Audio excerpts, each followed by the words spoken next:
Les deux sujets que nous développons dans les quotidiens aujourd'hui, la crise à RDC et le procès et le projet de loi portant réorganisation agraire et foncière adopté en Conseil des ministres. La revue est préparée par Mariama Tamboura. Le gouvernement annonce une réorganisation agraire et foncière au Burkina Faso. Les journaux en parlent dans leur parution du jour. La terre appartiendra à l'État, écrit aujourd'hui au Faso.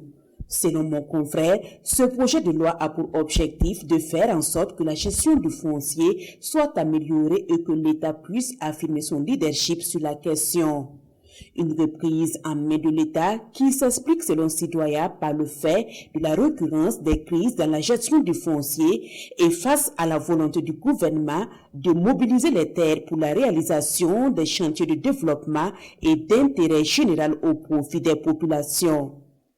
L'Express du Faso mentionne de son côté quelques innovations de ce projet qui sont la possibilité d'un bail de longue durée qui va de 18 à 99 ans dans le cadre de la production agricole, la reconnaissance des droits coutumiers, l'impossibilité pour un étranger de posséder un titre de propriété sur la terre rurale.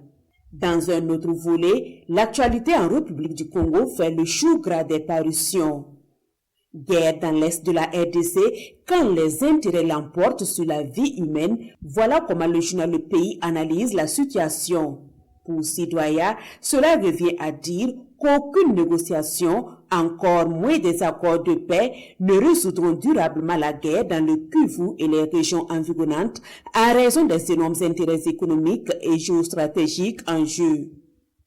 Aujourd'hui, au Faso évoque la position de l'Église congolaise qui a organisé une conférence de presse pour dire qu'il faut un grand brainstorming avec tous les protagonistes de la crise du Nord Kivu, y compris le M23. C'est un sermon qui a l'avantage de la clarté du réalisme et du pragmatisme, certes qui semble jurer avec patriotisme, invoqué à tout bout de champ dans ces moments de guerre, mais qui a l'air de poser le problème cru et des pistes de solutions, soutient toujours le journal Aujourd'hui au Faso.